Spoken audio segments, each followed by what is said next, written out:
So this is something that will, transform Nigeria's agricultural productivity levels. FG partners key players towards enhanced productivity in agro-processing zones. You need to cooperate with the federal government.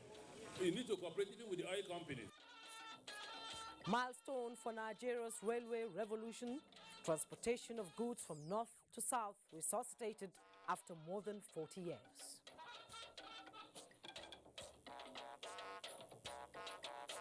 Security agents, medical doctor, district head indicted over banditry. We continue to communicate this eligibility criteria. MPHCDA reiterates the eligibility criteria for COVID-19 vaccination, assures Nigerians of the administration of the second dose within the prescribed time frame. Good evening, this is NTA Network News. We are live in Abuja. I am Jumbo Yusuf. Adiola Kami Akere is in Lagos, while Mina Ukwabasi will join us later from Enugu. Thanks so much for joining us. Now let's begin. President Muhammadu Buhari has expressed deep sorrow over the loss of lives after a fire engulfed a primary school in Niamey, Niger Republic, killing more than 20 children. In a message to President Mohamed Bazoum, the government and people of Nigeria's northern neighbor, President Buhari described the fire incident as heart-wrenching and extremely horrific. President Buhari said the thoughts and prayers of the government and people of Nigeria are with the victims' families and communities affected by this unfortunate incident, wishing quick recovery to those who were injured. The federal government, in partnership with the African Development Bank and other stakeholders, is set to roll out a special agro-industrial processing zones program aimed at concentrating agro-processing activities in demarcated areas to boost productivity and integrate production, processing and marketing of selected commodities. State House correspondent Jide Onifadi reports. Minister of Agriculture and Rural Development, Mohamed Nanunu, and his counterpart in the Industry, Trade and Investment Ministry, Niyi Adebayo, arriving at the meeting here at the Presidential Villa. The meeting is to further brief Vice President Yemi Osinbajo about the status of the collaboration with the African Development Bank on the Special Agro-Industrial Processing Zones program. About 140 of such centers have been envisaged. So this is something that will, transform Nigeria's agricultural productivity levels, and it aligns with the next level agenda and also with the economic sustainability plan of the president. To set off the plan in the opening phase, 7 states representing most of the geopolitical zones in the country have been selected in addition to the Federal Capital Territory. The states are Ogun, Oyo, Imo, Cross River, Kano, Kaduna and Kwara.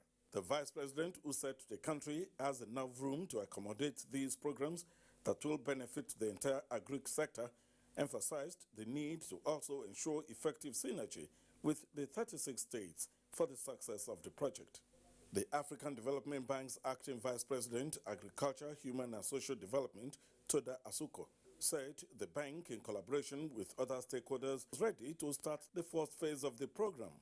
In the State House, Jide Onifadi, NTA News. Meanwhile, Nigeria is seeking a sustained collective security and humanitarian action towards ensuring peace and stability in the Lake Chad region basin to improve the well-being of the communities in the area. The Chairman, Council of Ministers and Nigeria's Minister of Water Resources, Suleiman Adamu, put Nigeria's position before the Council at its 66th ordinary session held virtually. Kelvin Ohone reports. The Lake Chad Basin Commission is pursuing a regional strategy for stabilization, recovery and resilience mechanism for Boko Haram-affected communities in the region. At the core of this strategy is tackling insecurity, humanitarian interventions and youth employment. But the initiatives have been slowed down by the impact of the COVID-19 pandemic, which has hit hard on the resources available to the Commission. But Nigeria is asking member countries not to take their eyes off the ultimate goal, because the survival of the Lake Chad Basin is essential to addressing worsening poverty, health and environmental challenges in the region. This meeting provides us with a platform to propose new measures and steps to accelerate the implementation of all beneficial initiatives for the improvement of the living conditions of the people of the area. The session also reviewed the financial status of the Commission and asked the governments of member countries to address funding gaps. In Abuja, Kelvin Ewonwaye, NTA News.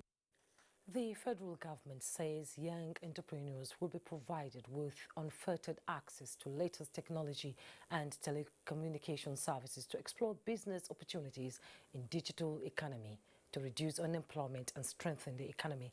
Vice President Yemi Osinbajo stated this via virtual presentation at the inauguration of the Ogun State Digital Economy Infrastructure Project in Abeokuta. Lekon Ambode reports. Vice President Yemi Osinbajo, in his virtual presentation, says technology is the future of all aspects of human existence, which include business, education, healthcare, governance, security, among others.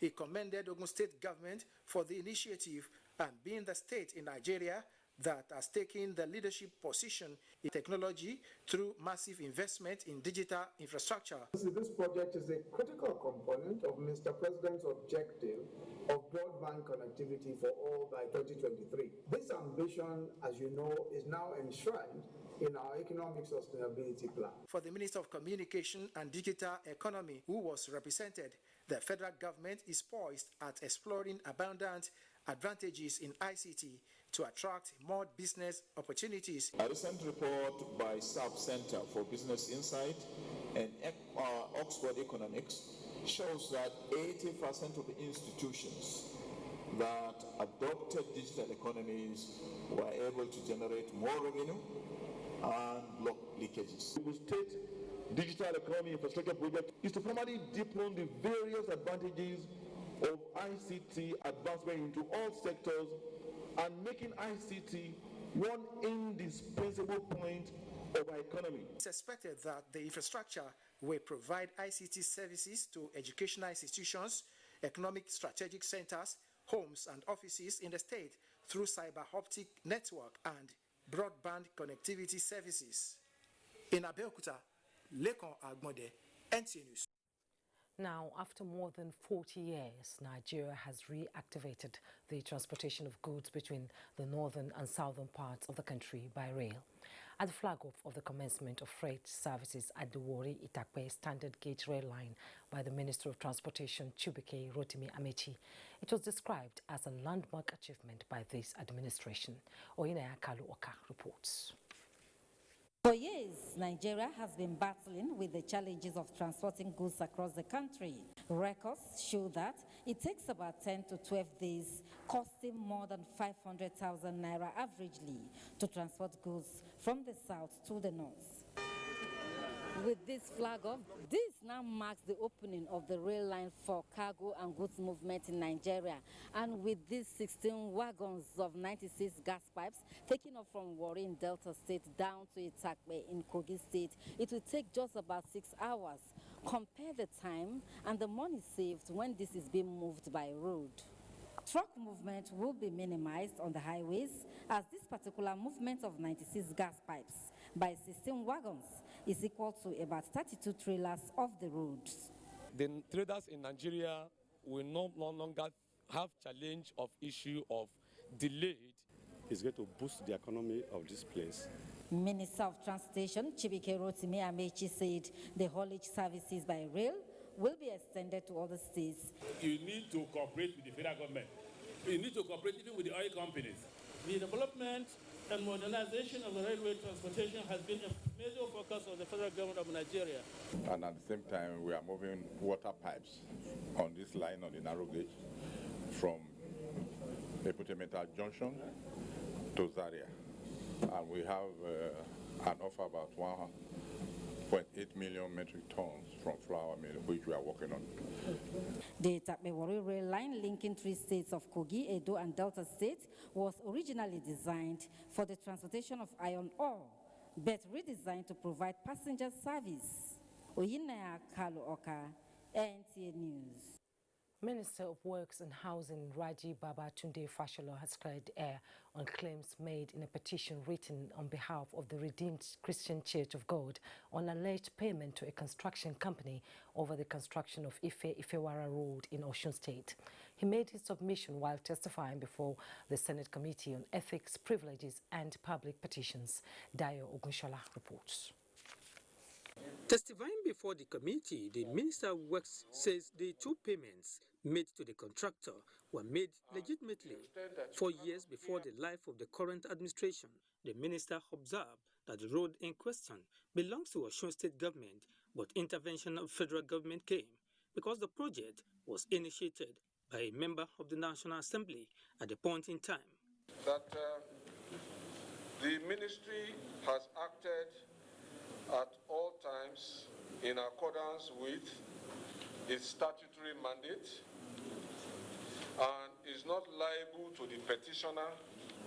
We are urging you to also hold that there is no proof to support the position that an unjust claim was made by the contractor or paid by the ministry. The Redeemed Church of God, through a petitioner, had alleged that the Katil Construction Nigeria Limited had been paid 151 million naira by the federal government for a road it rehabilitated as a corporate social responsibility. The intention is not to embarrass the government or to embarrass the Ministry of Works. After commencement of the road construction of the road by the Christian Church of God, if there were no information of further payments, I don't think they would have brought that petition. You can't collect public funds and your job is not done and you go home, or you go and trade with our money, you say it doesn't hear English, but you understood how to collect that naira.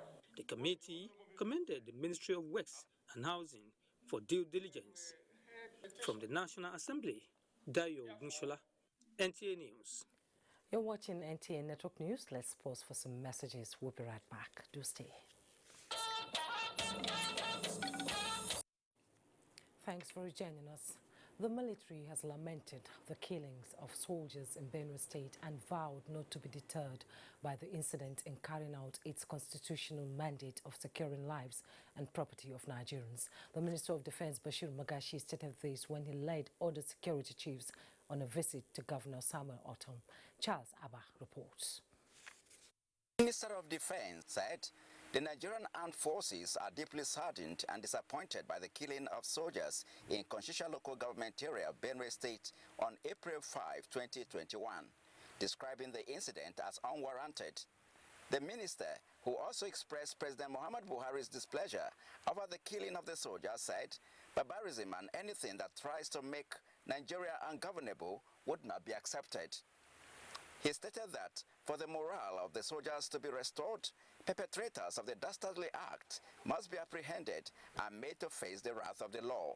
Having seen the situation, we felt before we do any other thing, we need to come to talk to our soldiers, to appeal to them, to give them the sign of confidence that this work can be done, and this work in the process we can tolerate one another. And when we wonder, the same security that were out to protect all of us fell in the hands of these bandits. If not for their commitment and patriotism, I know that they work under harsh conditions and difficult times to ensure that we sleep here in Benue State. He pledged his administration's support and cooperation with security agencies to ensure those responsible for this dastardly act were apprehended and brought to justice, and prayed for the restoration of peace and security in all parts of the country. In Makudi, Charles Abba, NTA News. Still talking security matters, Zamfara State Police Command has arrested 7 security agents and a medical doctor for allegedly abetting armed robbery banditry in the state. Zamfara State Commissioner for Information Ibrahim Dosara made this known during a press conference in Gusau. Haliru Muhammad Umar has more. The purported involvement of some security personnel and other relevant stakeholders in sabotaging the efforts of tackling the spate of insecurity bedeviling Zamfara State is an allegation that has continued to gather momentum in recent times. Zamfara State Commissioner for Information Ibrahim Dosara, who addressed a press conference in Gusau, said the state government had received a report from the police on the recent arrest of 7 security agents who were allegedly involved in aiding and abetting armed banditry across the state. The suspects have already been handed over to their respective appropriate security aid authorities for further necessary actions. We feel obliged not to disclose their identities as the security authorities concerned are acting on the matter. Also arrested is a medical doctor from Kamara village in Isa local government area of Sokoto State for allegedly supplying military keys to armed bandits in Shinkafi local government area of Zamfara State, among other suspects. You may recall that His Excellency the Executive Governor has recently said people would be shocked to know those aiding the dastardly act of armed banditry in the state and beyond. The revelation today is a clear testimony to His Excellency's statement. Exhibits recovered from the suspects, according to the Commissioner, include some sophisticated weapons, military uniforms, bulletproofs, and some rounds of live ammunition, among other things. It will be recalled that Zamfara State government had in March this year announced the arrest of a soldier and his girlfriend who allegedly specialized in supplying arms and military uniforms to the bandits. In Gusau, Halliru Muhammad Umar, NTA News. Governor Bello Muhammad of Zamfara State has approved the indefinite suspension of the district head of Badarawa in Shinkafi local government area of the state, Alhaji Raju Namaka, for conferring a traditional title on a military officer who was recently arrested for allegedly supplying live ammunition to bandits in the area. This is contained in a statement issued by the Director General Media and Communication, Zamfara State Government House, Yusuf Idris. The statement reiterates the state government will not condone any act capable of jeopardizing the hard-earned relative peace being enjoyed in the state. The statement further warns that henceforth, traditional rulers in the state must seek for the state government's consent before conferring national traditional title on any personality deemed worthy of the honor. The military officer conferred with a traditional title by the suspended district head was recently arrested in possession of 20 rounds of 62 mm of live ammunition at the point of handing over to a bandit in Shinkafi local government area after he had collected an advanced payment of 100,000 naira from the bandit. Residents of Damasak, headquarters of Mobile local government area of Borno State, have been urged not to flee their community as government is committed to protecting their lives and property. The state governor, Professor Babagana Umara Zulum, made the call when he paid a sympathy visit to the area following terror attacks on the community by suspected members of ISWAP. Mohammed Goni reports. Goni reports.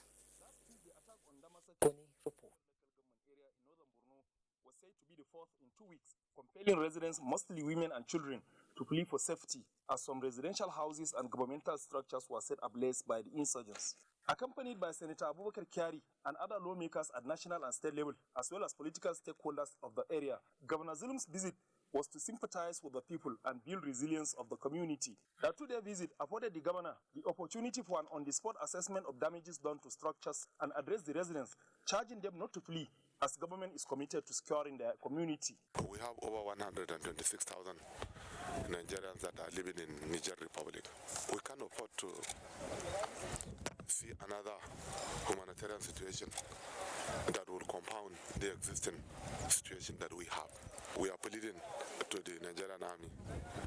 We are pleading to the federal government to ensure provision of adequate protection to this very important community so that they can live in peace and harmony. The government also assured them of more support to resuscitate agricultural activities and other means of livelihood. Senator Abubakar Kyari and other political leaders in the area took turns to sympathize with the people and urged them to remain in their communities as government will not abandon them to their fate. Also visited were Abadam IDPs taking refuge in Damasak, where a similar message was passed to them. The governor who passed the night in Damasak was also at the outskirts of Damasak Township, where he interacted with the residents who were encouraged by the governor's presence to return, having fled in the wake of the terror attacks. Some of them who spoke to NTA News, however, called on government to do more to secure their community to enable them return to normal life. As part of the visit, Governor Zulum also met with the military officials and security operatives, where critical issues relating to security were discussed. In Maiduguri, Mohammed Goni, NTA News. Ebonyi State Police Command has intensified efforts to unravel those behind the killings of 3 police officers in Ize local government area of the state. Chika Okoye reports that 1 other personnel also sustained an injury. And belonging to the Safer Highway Patrol Team of Ebonyi State Police Command were shot at Mwezin along Ogoja-Abakaliki Expressway in Izi local government area of the state by unknown gunmen in a Sienna bus, as confirmed by a press release signed by the command's public relations officer, Mrs. Lovett Order. Though efforts made for the police to talk to NTA on camera as at the time of filing this report did not yield positive results. The release has it that 3 personnel lost their lives and another sustaining serious injury. Meanwhile, some residents have condemned the attack with a call for the perpetrators to be brought to book. These are security people or security personnel that guides us. I will say no to killing of any policeman. Their life too is very important and vital. When you kill the one that protect you, where do you want to get a protector again? With the State Commissioner of Police, CP Aliu Gauba, ordering a full-scale investigation into the incident, and the Deputy Commissioner of Police Operations carrying on the spot assessments of the unfortunate incidents, it is hoped that the suspects linked with a robbery operation at a quarry site in the state will be apprehended soon. In Abakaliki, Chika Okore, NTA News. The Nigerian Navy has taken delivery of its first ever purpose-built survey vessel, NNS Lana, in Saint-Nazaire, France. The vessel is to serve as a replacement for one which was decommissioned 10 years ago. Defense correspondent Naja'atu Tijani tells us more. 3 hearty chairs on the decks of NNS Lana, Nigeria's hydrological survey vessel, in an elaborate ceremony known as the change of flag, which marks her readiness to embark on her maiden homebound voyage to Nigeria. Represented by the Chief of Naval Staff, the Minister of Defense, Bashir Magashi, says NNS Lana, built in France by a reputable company which has built 18 Nigerian Navy vessels, will enhance the maritime security of Nigeria. The Nigerian Navy, and indeed the global seafaring community, look forward to the services of this masterpiece as she begins her voyage into the seas. Formally handing over the vessel to Nigeria, the representative of the French Navy, Vice Admiral Olivier Lebas, agrees it will further enhance diplomatic ties between both countries. France and Nigeria are committed together to provide a dissuasive presence in the Gulf of Guinea and to develop common operational skills. The ship has an automatic weather station, wet and dry laboratories, scientific and technical workshops, as well as operating and processing rooms for surveying data. Naja'atu Tijani, NTA News. Proper budget preparation, implementation and monitoring are critical in achieving sustainable development. This was reiterated by experts in the sector while engaging first-class traditional rulers in the Niger Delta at a one-day discourse on budgeting process at the instance of the Niger Delta Development Commission, NDDC. Oshinachi Abraham reports. Centered on the need for effective and people-oriented budgeting system that can be well implemented and strategically monitored by all stakeholders for speedy recovery of lost resources and sustainable development of the oil-rich region. It is through this engagement that we get to know your pulse, get to feel the pulse of the people, we get to know the thinking of the people, we get to know the direction that you would have wished your commission to follow. I've seen a situation where contractors arrived and deployed their equipment. The next day, youth came and removed those equipment and said, we don't need this. This is all we need at this time. That will be avoided. Conflict. The traditional rulers, who form an appreciable number of participants, described the workshop as timely and assuring, with the Commission's leadership posture on transparency and accountability. Now they're trying to get things streamlined.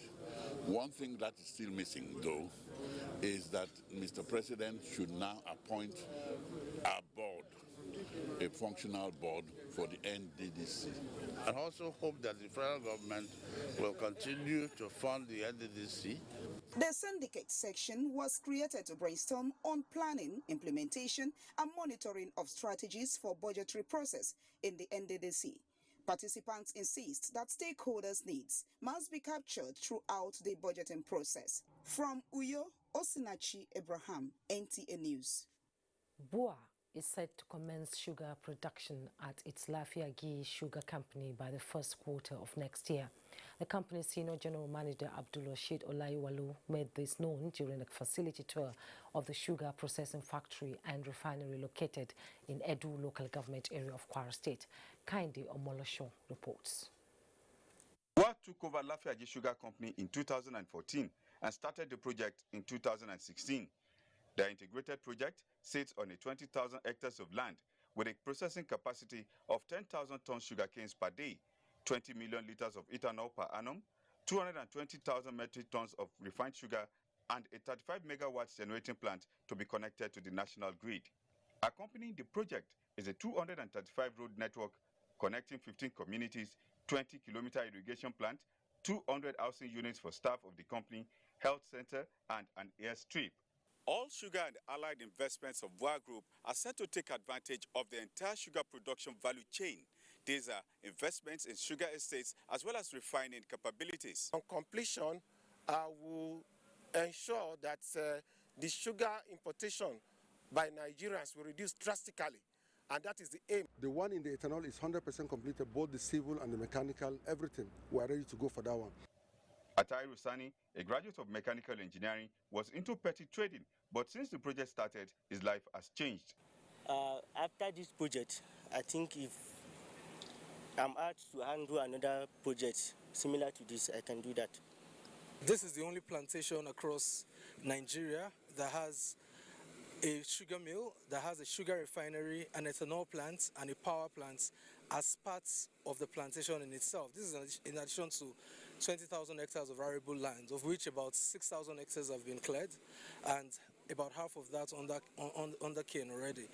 With over $300 million investment in the BUA Lasuko project, it is expected on completion that over 5,000 people will be given employment directly and 10,000 given employment indirectly. When operational, the project is expected to boost the economy of Edu local government area and that of residents like Atairu. Kainde Omolosho, NTA News. More than 50 people are currently undergoing dialysis following consumption of hydroxylamine sulfate, which they mistook for ascorbic acid, referred to as Danzami in the local language and commonly used for souring porridge and other local drinks, among others. Yohannes Hassan Barrow, who had an encounter with some of the victims, reports that findings reveal that 10 persons have lost their lives as a result.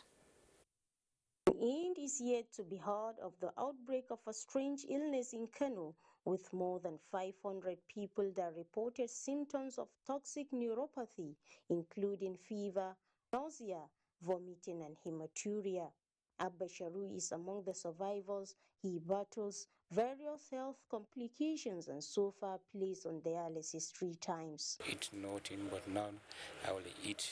I will go somewhere and buy some medicine.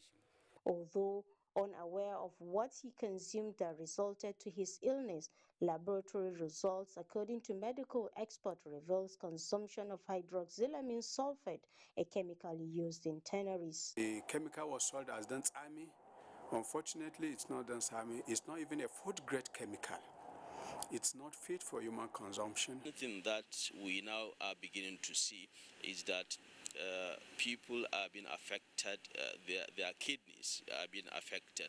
At the moment I'm speaking with you, in one facility alone, we've dialyzed over 50 people. Increase in the number of cases necessitated authorities concerned to take more proactive measures through mobilization of environmental health workers to various markets where they confiscated suspected chemicals and expired consumables which were burnt to prevent circulations.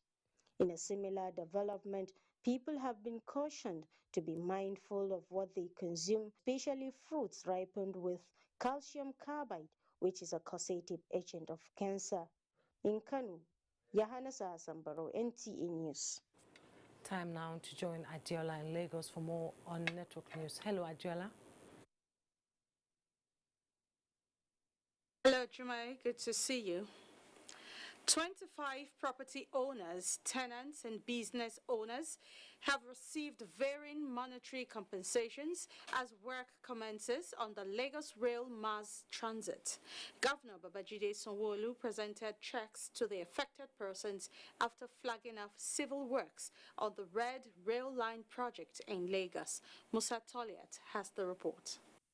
25 out of the total number of 2,341 identified property owners, tenants, and business owners received their checks at the groundbreaking ceremony, which signals the commencement of civil works on the Red Line Rail project. We didn't expect as much as this.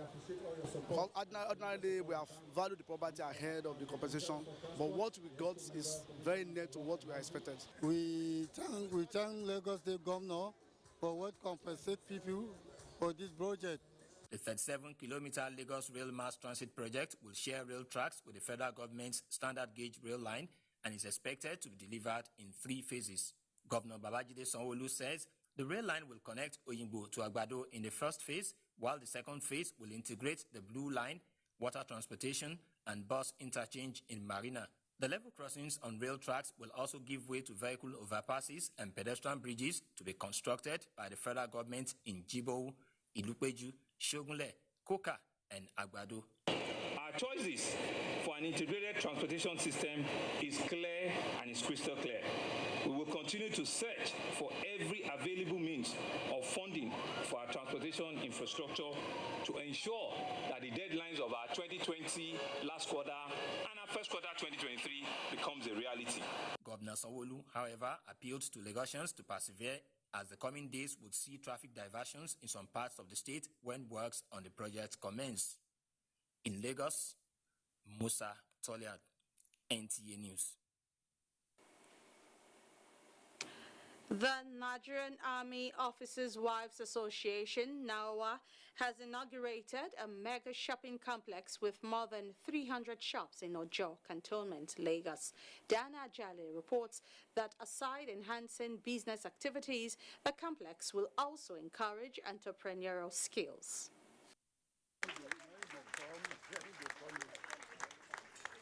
The project, with 170 open stores for petty traders and 150 lock-up shops with modern facilities, was initiated by former NAWA president to create a befitting business arena for all, especially for those living within the barracks. We have numerous programs lined up for women in the barracks. 3 of them specifically. One is the Waste to Wealth program, where we're looking at how to convert the waste in the barracks to useful items. The cited members of the NAWA who were privileged to meet their new national president, Fati Atahiru, went home with gift items. She and her team also visited the Nigerian Army 81 Division headquarters in Lagos, where they were engaged in an interactive section with the General Officer Commanding Major General Lawrence Fejoku. We must think out of the box and look for very unorthodox ways of getting our problem solved. The important thing is to get it solved. So it's really heartwarming to know that not only are you thinking in that line, but that you have started putting things in place. The NAWA president pledged to do more on women and youth empowerment and assist in catering for both physical and mental well-being of Army personnel and their dependents. In Lagos, Diana Ajale, NTA News. And that's the stories we'll have from Lagos. You're welcome back. 53.2% of targeted eligible Nigerians have so far been administered with first dose of the COVID-19 vaccine. This was announced at a joint media briefing of National Primary Healthcare Development Agency and the World Health Organization in Abuja. Abdul Malik Hassan reports. This briefing by 2 health watchdogs aims at keeping Nigerians abreast of the ongoing administration of the Oxford-AstraZeneca COVID-19 vaccine. Already, more than 1 million people have had the first dose. We have been careful to ensure that only those who are eligible to receive the COVID-19 vaccine in the current phase are vaccinated. These include health workers, their support staff, other frontline workers, strategic leaders, and in the last few days, we have also included those who meet the age requirements. We continue to communicate this eligibility criteria to our teams in the states in order to address earlier misunderstandings around people who are being vaccinated across the country. The World Health Organization, however, says even though the benefit of the Oxford-AstraZeneca COVID-19 vaccine has proven to be effective among Nigerians, people should continue to adhere with the non-pharmaceutical measures until a certain immunity level is attained. WHO advises countries should continue to vaccinate with AstraZeneca vaccine, which has saved millions of lives and prevented several illnesses. The National Primary Healthcare Development Agency says all those who received the first jab of the COVID-19 vaccine will receive the second dose before their expiration period and arrival of the new consignments. In Abuja, Abdul Malik Hassan, NTA News. The current outbreak of a highly pathogenic avian influenza H5N1 strain has so far ravaged 40 poultry farms in Kano State, leading to the depopulation of more than 200,000 chickens worth millions of naira. Elizabeth Yila Lamido visited some of the already decontaminated farms and reports on the prevailing situation in the state. The outbreak of the pathogenic avian influenza virus H5N1 strain has continued to be of great concern, with the number of cases on the increase despite interventions. People should apply full biosecurities in their farms. Biosecurity is protecting the farm from external and internal diseases. Ibrahim Abba Badamasi is among the farmers worst hit by the flu, losing thousands of chickens, hence incurring heavy loss on his investments, put at millions of naira. On that day, my manager called me and told me that he saw 5 birds dead. The number started increasing.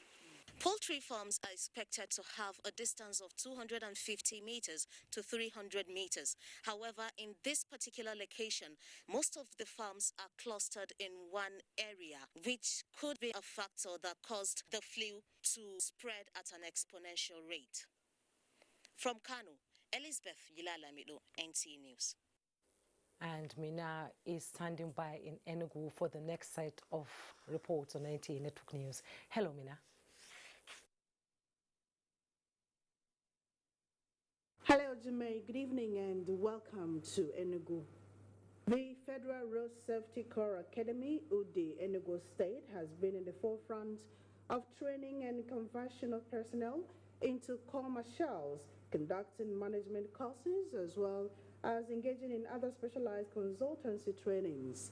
These and other achievements by the Academy were laid bare during the visit of the House of Reps Committee on FRSC to the facility on oversight functions. The report. The 9-man team, led by the Chairman House of Reps Committee on Federal Road Safety Corps, who was conducted around the Academy by the Corps Marshal Federal Road Safety Corps, was particularly thrilled by the 150 capacity computer-based test center of the Academy. The team, however, urged the Academy to open the center up for rent to JAMB as a means of making money for the Academy. At the 500 capacity multi-purpose hall, currently the venue of the ongoing conversion training of the Academy, the Chairman House of Reps Committee urged the officers to put the knowledge acquired for the upliftment of the Corps. The moment you are out of this place, we want you to go out and be a shining example to people. The team also requested the Commandant Corps Command and Staff College, also domiciled at the Academy, to furnish it with information on budget and expenditure to enable it to properly access their progress and challenges. While applauding the Corps Marshal and the Academy for a job well done. I am satisfied with what I've seen here today. Based on what the Commission and the Commission is doing here. The funding is not that the funding has been so impressive, but the judicious use of the funding being released is what you have seen, the transformation of this place. Other facilities visited at the Academy included the Medical Center, the 450-bed space capacity hostel, the 500-seater auditorium, the stimulation room, the water storage facility, to mention a few. And that does it from here, Jemay. It's back to you for more on the news. Thank you, Mina. Office of the First Lady of Nigeria has received with joy the news of the appointment of the Senior Special Assistant to the President on Administration and Women Affairs, Dr. Hajjo Sani, as Ambassador and Permanent Delegate of Nigeria to UNESCO. A statement signed by the Special Assistant to the President on Media and Publicity, Aliu Abdullahi, indicates that Dr. Hajjo Sani has in the last 6 years served as the head of administration to the Office of the First Lady of Nigeria, bringing her experience in government and development circle as a humanitarian, gender and health education advocate, as well as a teacher, administrator and politician to bear in the smooth operation of the office. The statement further said the Office of the First Lady, despite the loss of her valuable services, congratulates Dr. Sani on this notable appointment and commends the federal government under the leadership of President Muhammadu Buhari for identifying her competence and the valuable contributions she will make to Nigeria and the world during her term of duty.